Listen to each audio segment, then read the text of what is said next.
Boa noite a todos. Vamos tratar de um assunto muito leve, muito bacana, muito tranquilo, não é? Não é não? Deveria ser, afinal de contas, em cada encarnação nós passamos por isso. Em cada encarnação que nós já tivemos a nossa trajetória espiritual, nós já passamos por isso. Quantas vezes foram?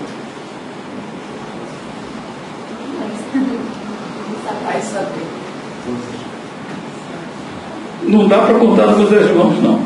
Com certeza. Então, esse tema é um tema que tem a ver muito com a doutrina espírita, porque ela dá uma noção, uma verdade, um aprofundamento. Quem viu o filme sabe que é exatamente o processo de Hippolyte Léon Delisle Rivail.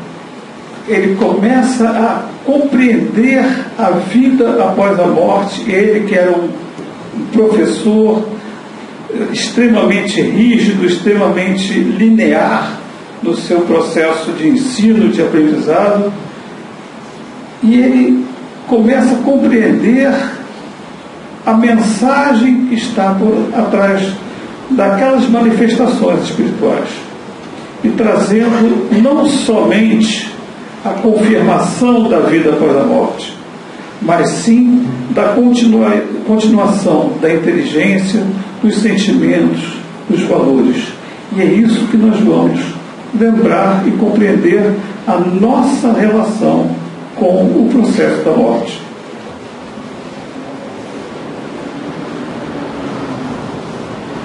Nascer, morrer, renascer ainda e progredir sempre, tal é a lei.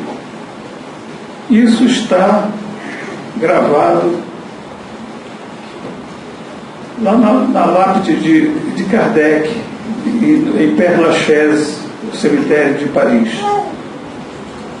E é interessante que essa frase não está em nenhum dos livros de Kardec, não está registrado em local algum, e até hoje a gente não tem muita certeza da origem dessa frase. Porém, ela traz realmente, sinteticamente, toda a mensagem espírita. Porque é o nosso processo de nascer, morrer, renascer ainda e progredir sempre. Porque o processo da reencarnação é o processo da evolução nossa, em que nós vamos trazer do nosso passado aquilo que precisamos lidar. Então, é essa a lei que os Espíritos nos trouxeram e que hoje nós compreendemos e temos que ver as consequências desta lei, dessa verdade que nos permeia a vida. O que são morte e desencarne? Esse é um problema que nós temos dentro da doutrina espírita, dentro da vivência do dia a dia. Muita gente confunde esses dois termos. O que são morte e desencarne?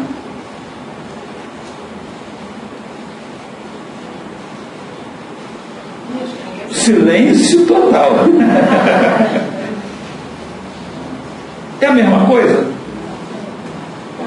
Vamos dar uma pista, vamos ajudar a raciocinar. É uma separação. É uma separação. Mas é a morte ou o desencarne que é a separação? O desencarne. Não, a morte é uma coisa quando você sai daqui. Aí depois é o desencarne. Aí vem para a Terra. Vamos ver? Praticamente. Acho que eu falei demais. Ocorre ao mesmo tempo? Às vezes sim. Às vezes sim. E o que acontece conosco na morte e no desencarne? Estou sentindo cheiro de fumaça aqui, porque a bomba da turma está queimando aí. O pessoal sabe, mas não é atrapalhado no Tá certo, tá bom. Isso aí. Com certeza. Para ajudar a esclarecer esse assunto, é preciso, antes de tudo, conhecermos o significado dos termos morte e desencarne. Então vamos lá. O que é morrer? A morte, em princípio, é o fim da vida do corpo físico. Ocorre quando o corpo, natural ou forçadamente, não tem mais condições de se manter vivo. Pode ser em virtude de acidentes, doenças ou qualquer outra circunstância. Então, é o lado físico. O corpo, ele perde as condições de manutenção da vida. Claro, se algum médico chegar aqui, ele vai dizer assim: há controvérsias. Porque a discussão do momento, para a medicina, a questão do momento da morte é extremamente discutido, extremamente debatido, e várias pesquisas, inclusive bem recentes, que eu ia trazer, mas já extrapola o nosso estudo de hoje, senão a gente ia fazer estudo de ESG, não de reunião pública. Ia ficar 2 horas aqui. Então, o princípio é esse. É o fim da vida do corpo físico. E o desencarne? O desencarne é o processo de desligamento do espírito e o seu corpo perispiritual, ou perispírito do corpo físico. Repare o que eu falei antes. Morrer e desencarnar pode ou não ocorrer ao mesmo tempo. Certo? Até aqui tudo bem?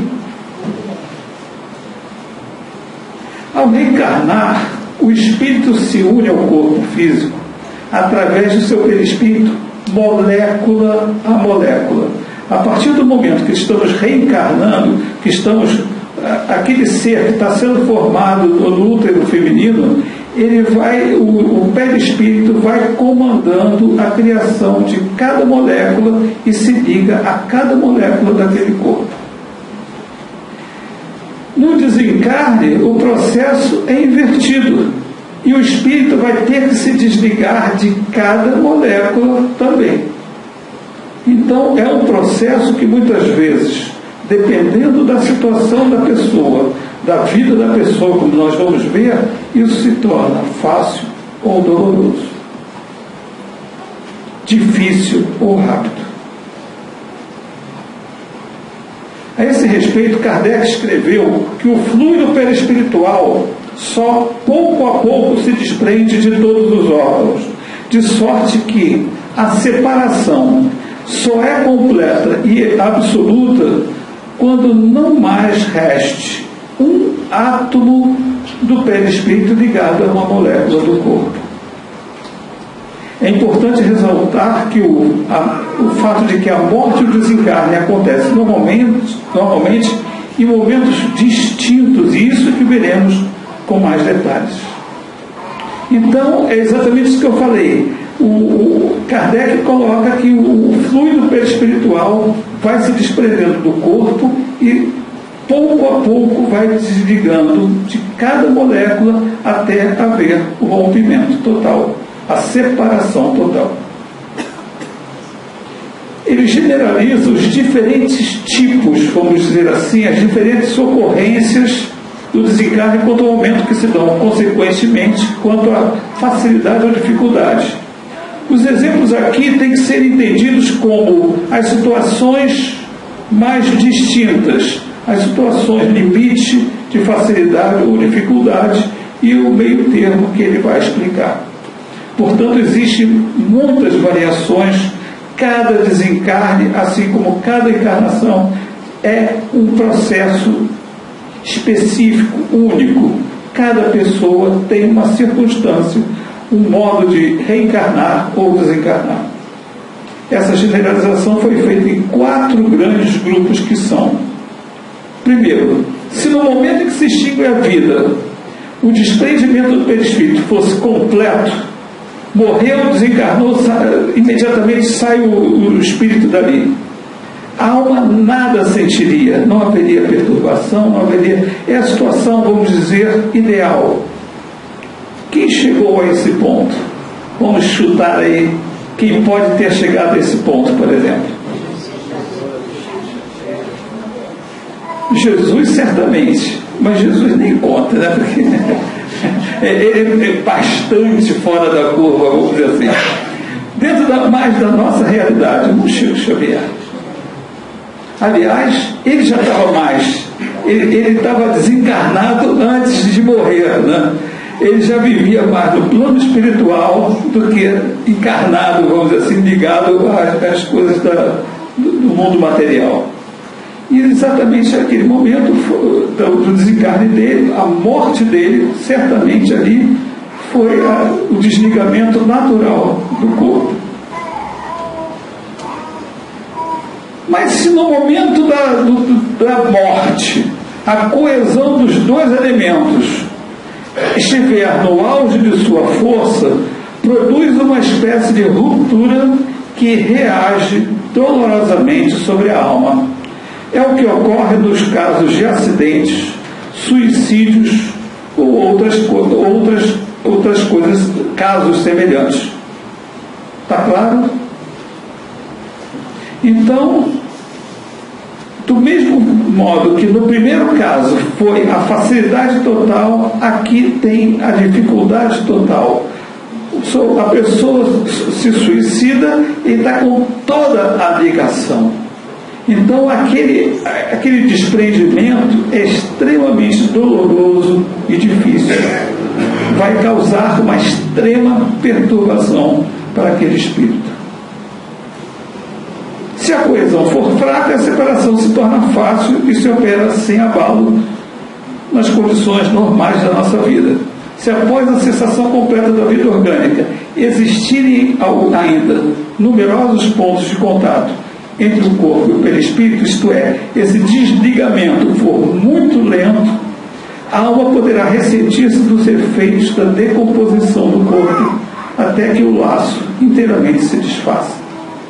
Então esse desprendimento vai ser difícil e trará muito sofrimento para o espírito, porque ele vai acompanhar o processo da decomposição do corpo.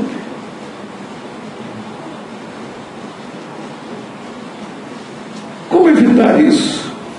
Após esses oportunos esclarecimentos sobre os diferentes processos de desencarne, Kardec finaliza dizendo que daí resulta que o sofrimento que acompanha a morte está subordinada à força adesiva que une o corpo ao perispírito. Que tudo que puder atenuar essa força e acelerar a rapidez do desprendimento torna a passagem menos penosa. E, finalmente, que se o desprendimento se operar sem dificuldades, a alma deixará de experimentar qualquer sentimento desagradável.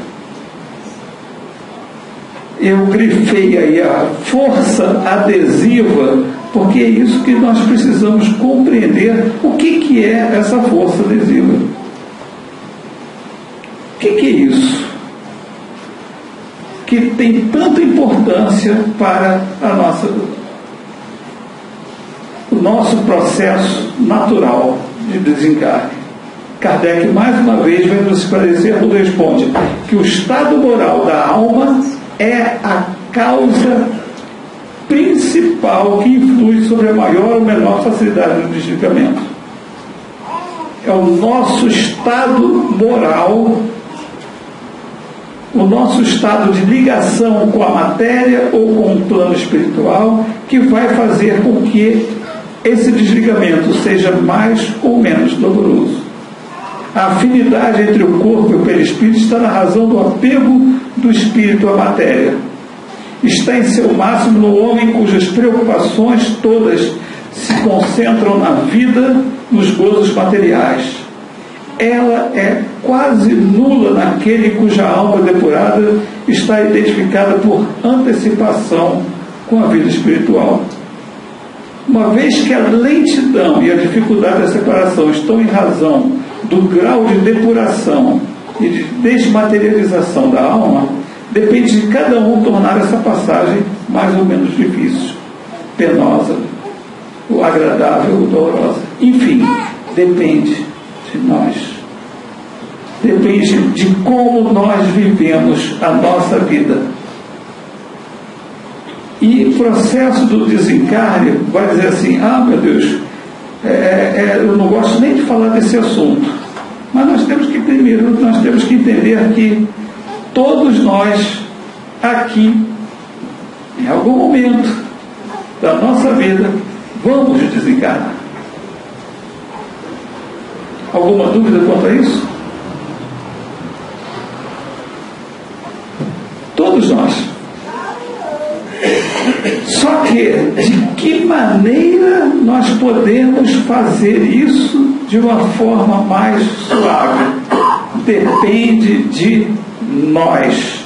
Depende do nosso comportamento, da nossa relação com a vida. Fica agora fácil entender que os fenômenos da morte e do desligamento ocorrem em momentos distintos, podendo essa diferença ser de horas, dias, meses e até mesmo anos.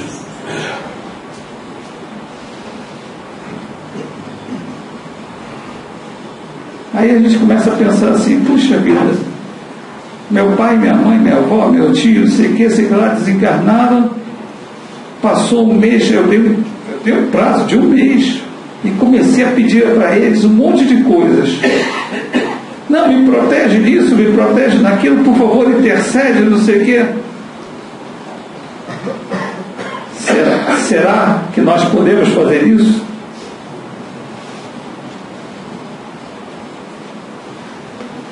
A vida plenamente material, onde se busca tudo que a matéria oferece, como gozos e posses, é aquela que dará mais dificuldade ao espírito na hora do desencarne.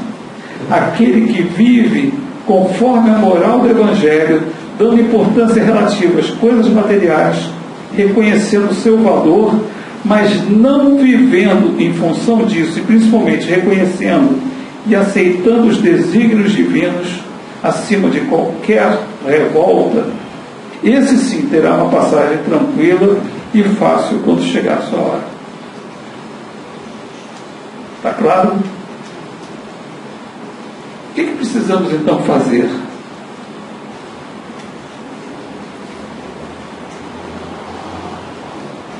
Quantas vidas já tivemos? Já pensaram nisso? Cada vida significou uma morte.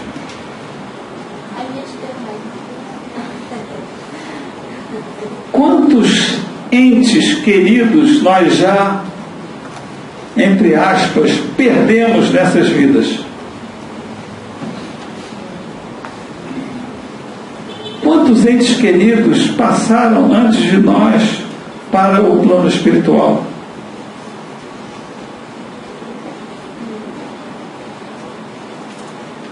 Já pararam para pensar nisso? Ao longo dessas vidas todas. Aí vem a pergunta: perdemos? Nós perdemos esses entes queridos?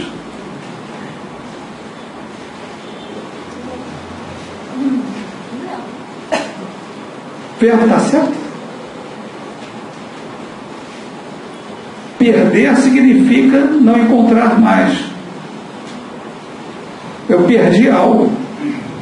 Se você perde algo, é sinal que você não encontrou mais, na verdade. Você não vai encontrar mais esses entes queridos? Eu penso assim, se o outro lado existir as pessoas mudam de lugar, eu acredito que não. Eu acredito que as pessoas apenas só podem mudar. Mas que outro lugar é esse? Porque a gente está aqui de passagem, certo? Estamos de passagem. Para aprender e ter conhecimento. E a gente volta para o outro lado, quer dizer, o outro lado, você quer o outro lado. Entendeu? O outro lado espiritual. Aqui é o lado. Paulo não nos disse que nós estamos sempre cercados por uma nuvem de testemunhas? Quantos aqui estão ao nosso lado? Quantos estão aqui assistindo conosco? Quantos estão aqui participando conosco? Estão aqui, eles não estão do outro lado, eles estão aqui conosco, mais presentes do que nós podemos imaginar. Nós somos espíritos imortais. Ao desencarnar, nós não desaparecemos, mas sim passamos para uma dimensão diferente do nosso estado de encarnados. Nós não mudamos para um outro planeta ou para um lugar distante. O céu não está lá em cima, nem o inferno está lá embaixo. Tudo está ao nosso redor. A comunicação entre essas dimensões depende fundamentalmente da capacidade dos dois lados estarem em condições de fazer. Não só nós, mas também eles se comunicarem conosco. Como o Chico falava muito, o telefone toca de lá para cá. Porque eles sabem a nossa situação, mas nós não sabemos a situação deles. Do nosso lado, precisamos estar em condições emocionais e dispor do recurso da mediunidade. Precisamos compreender que nossos amores precisam passar pelo natural período de refazimento e adaptação ao mundo espiritual. Nós sentimos muito o desencarne dos nossos entes queridos.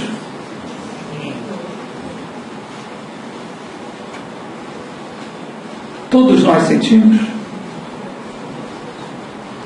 Tem muita gente que diz assim: não, eu sou espírita, eu não sinto não, porque ele passou por outro plano. Tá, mas na hora que perde, que desencarna o ente querido, a gente chora, fica triste, e é natural que isso aconteça, porque nós não estamos mais fisicamente com aquela pessoa. Não temos mais aquele contato direto. Sabemos que temos o consolo, e é isso que é o aspecto consolador da doutrina espírita, que nós vamos compreender que eles estão muito melhores agora, sem aqueles sofrimentos do que estavam no passado. Mas isso não impede de nós passarmos por esse processo de sofrimento natural. Sofrimento, não desespero. Essa é que é a questão. E também nós não começarmos a invocar, pedir para o papai, mamãe, titia, vovó que vá nos ajudar a proteger, fazer alguma coisa. Nós não sabemos se eles estão em condições disso, e nós estaremos obsidiando a eles. Nós estaremos prejudicando o processo espiritual deles. Precisamos compreender e aceitar que os nossos entes queridos, somente pelo fato que desencarnaram, não passaram a ser santos, a terem acesso a espíritos superiores, transformados instantaneamente em seres angélicos. Infelizmente não. Eu já ouvi muitas vezes: quando morre, passa por uma nova pessoa que dá aquele salto quântico. Não é bem assim.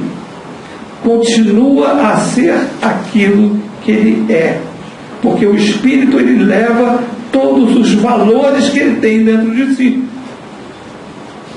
Ele não modifica pela circunstância que ele desencarnou. Ele continua a ser aquela mesma pessoa, com as mesmas capacidades, com as mesmas possibilidades espirituais. Devemos lembrar que existe o fenômeno da perturbação, que começa a acontecer imediatamente após a morte do corpo, que é a perturbação espiritual. Como nos esclarece Kardec a esse respeito, nesse momento a alma sente um entorpecimento que paralisa momentaneamente as suas faculdades e neutraliza, pelo menos em parte, as sensações. Está, por assim dizer, catalepsizada. de sorte que quase nunca testemunha consciente o último suspiro. Então, o momento do desligamento, normalmente, ele está no processo de torpor. A perturbação pode, pois, ser considerada como um estado normal no instante da morte. A sua duração indeterminada varia de algumas horas, alguns anos, como nós já vimos lá atrás.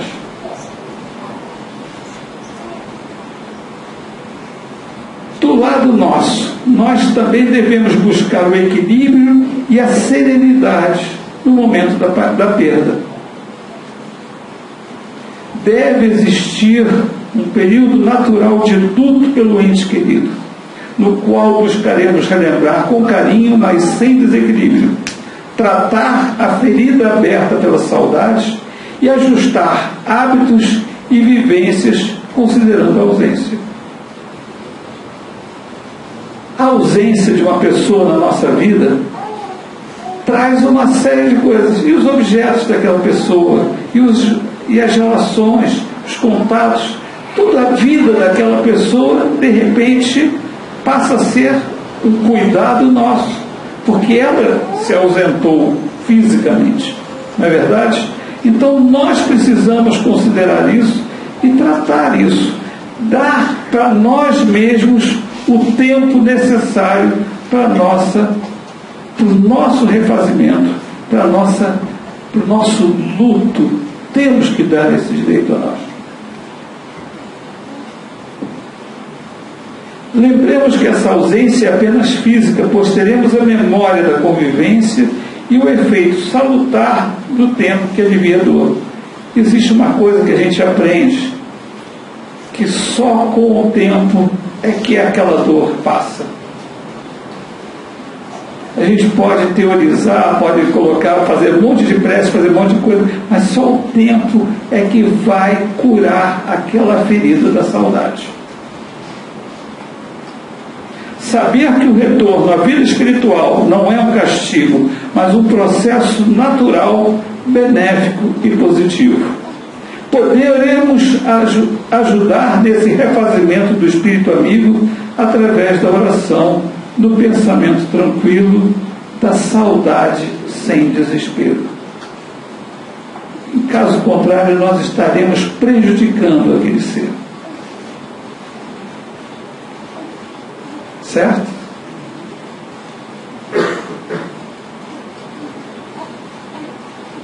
O que Jesus tem a dizer sobre a morte e o desencarne? Tem uma frase de Jesus que é a grande interrogação de muita gente. Muita gente não compreende essa passagem.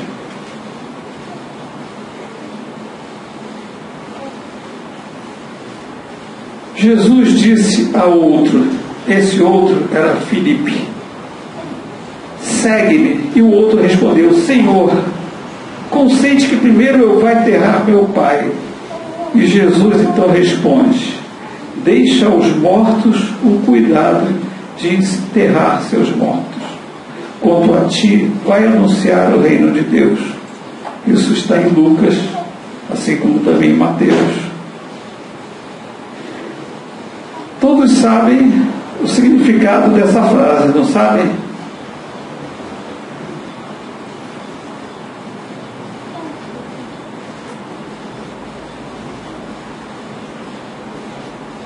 Ninguém sabe o significado dessa frase. Tão fácil, tão simples. Deixa aos mortos o cuidado de enterrar os seus mortos. Quando o Rogério abriu ali o livro Fonte Viva, eu fiquei com medo que ele fizesse, que ele tirasse de mim a página. Porque, conforme Emmanuel, em Fonte Viva, no texto 143, quando ele abriu no meio, eu respirei tranquilo, porque é bem mais para o final. Emmanuel diz o seguinte: Jesus não recomendou ao aprendiz deixasse aos cadáveres o cuidado de enterrar os cadáveres. Não entendamos ali mortos como cadáveres, porque não teria sentido algum aquela expressão. E sim conferisse aos mortos o cuidado de enterrar os seus mortos. Há, em verdade, grande diferença. O cadáver é carne sem vida, enquanto que um morto é alguém que se ausenta da vida. Há muita gente que perambula nas sombras da morte sem morrer. O que Emmanuel está falando aqui? Quantos de nós passa a vida toda, como dizia uma colega minha lá do trabalho, sem fazer nada para agradar a Deus?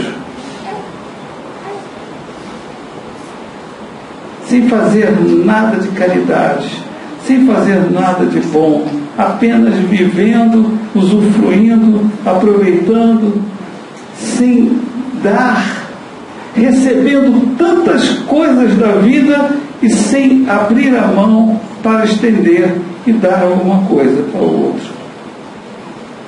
Quantos vivem assim? São esses que há muita gente que perambula nas sombras da morte sem morrer. Essas são pessoas que estão mortas em vida. São essas pessoas que não trazem nada de bom, nada de belo, não colaboram no processo natural da vida, das vidas, das pessoas que estão ao seu redor. São trânsfugas da evolução, cerram-se entre as paredes da própria mente, cristalizados no egoísmo ou na vaidade, negando-se a partilhar a experiência comum. Todos nós, eu acho que conhecemos algumas pessoas que são assim, né? Que se negam a viver em sociedade, esquecem que vivemos em sociedade e que uns dependem dos outros, que uns podem auxiliar os outros, que nós já fomos auxiliados no passado e que hoje nós estamos aqui porque tivemos esse auxílio e precisamos retribuir a vida àqueles que nos sucedem. Mergulham-se em sepulcros de ouro, de vício, de amargura e ilusão. Se vitimados pela tentação da riqueza, moram em túmulos de cifrões. Se derrotados pelos hábitos perniciosos, encarceram-se em grades de sombra. Se prostrados pelo desalento, dormem no pranto da bancarrota moral. E se atormentados pelas mentiras com que envolvem a si mesmos, residem sob lápides dificilmente permeáveis dos enganos fatais. E aí, então, Emmanuel dá o recado para nós. Aprende a participar da luta coletiva. Todos nós devemos aprender a participar da luta coletiva. Sai cada dia de ti mesmo e busca sentir a dor do vizinho, a necessidade do próximo, as angústias de teu irmão e ajuda quanto possas. Não te galvanizes na esfera do próprio eu.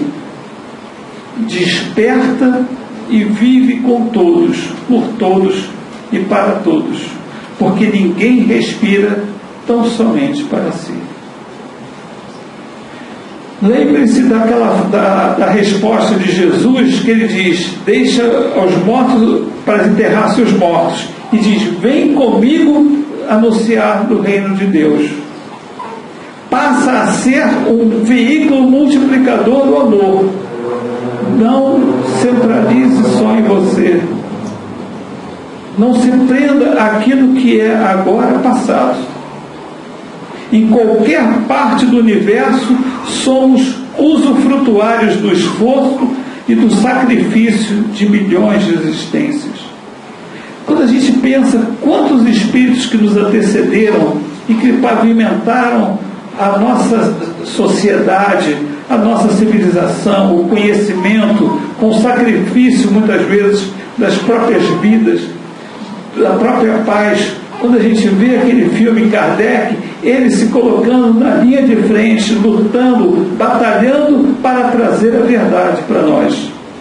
Cedamos algo de nós mesmos em favor dos outros, pelo muito que os outros fazem por nós.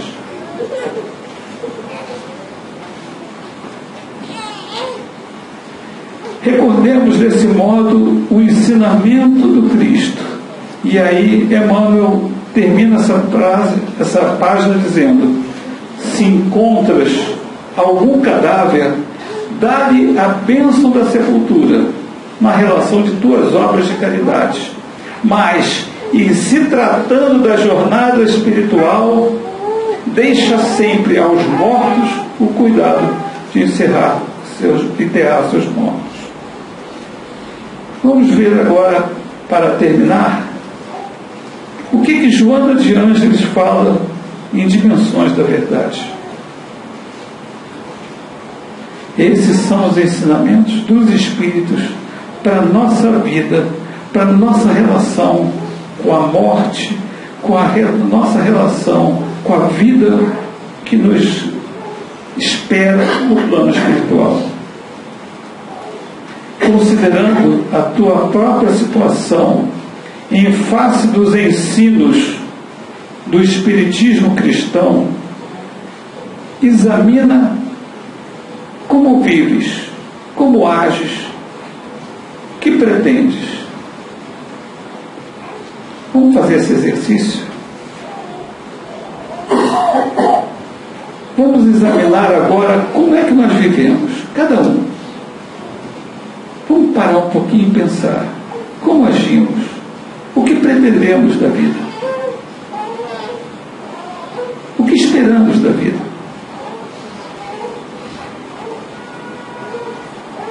Como nós vivemos com as pessoas que estão ao nosso redor.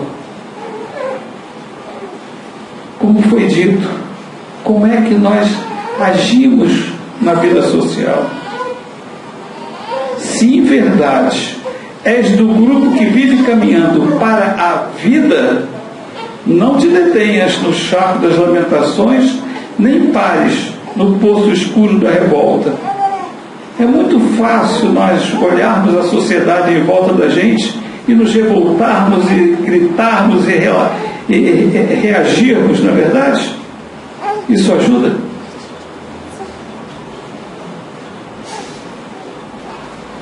O que vai ajudar? O que vai ajudar a mudar?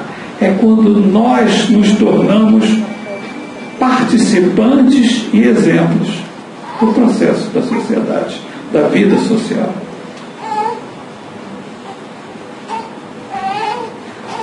Arrebenta as algemas do erro, aproveita a preciosa gema da oportunidade e faze-te atuante instrumento desses mortos, ditos mortos, dirigentes em quem crês, a quem amas, com quem te fala a mensagem espiritista.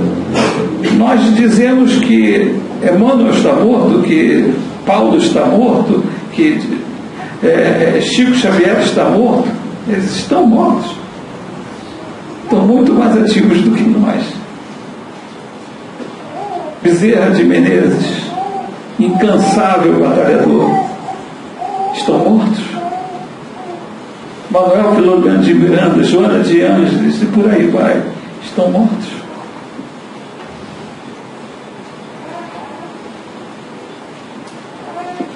Eles continuam oferecendo a contribuição valiosa do teu esforço para que também tu, depois da morte, sejas um desses incansáveis mortos. Quando nós nos tornarmos participantes desta vida, desse trabalho extraordinário que é a ação de Jesus, a ação dos amigos espirituais, a ação desses espíritos que nos guiam e nos orientam, que nos auxiliam, que nos influenciam para o bem. Sejamos também um deles, pelas nossas atitudes, pelas nossas mudanças, pelas nossas escolhas de como viver e com quem viver. Porque é isso que vai nos trazer a forma de amar. É respeitar aqueles que nos antecederam no túmulo. É amá-los, respeitar o momento de cada um e viver para que possamos nós também trazermos um pouco de esperança para todos aqueles que estão ao nosso redor. Morrer e morrer. A morte do corpo e o desligamento espiritual são processos naturais que nós precisamos respeitar e compreender, porque todos nós passaremos por isso. De que maneira nós queremos passar? Ninguém sabe o segundo seguinte. Ninguém sabe o segundo, se amanhã estaremos aqui. Não é verdade? Não sabemos. Então, a cada momento, nós precisamos estar prontos para essa passagem. A cada momento de nossa vida, nós precisaremos ter, já não esperar acontecer, mas ter dentro de nós a escolha do caminho a seguir. Porque é isso que nos fará estar prontos cada dia da nossa vida para o minuto seguinte, para o momento em que nossos amigos vão dizer: venha, meu amigo, é hora de você trabalhar aqui do nosso lado. E possamos todos nós viver uma vida de amor, de esperança, de alegrias, porque é isso que vai fazer com que tenhamos a força, a tranquilidade e a paz para o desencarne.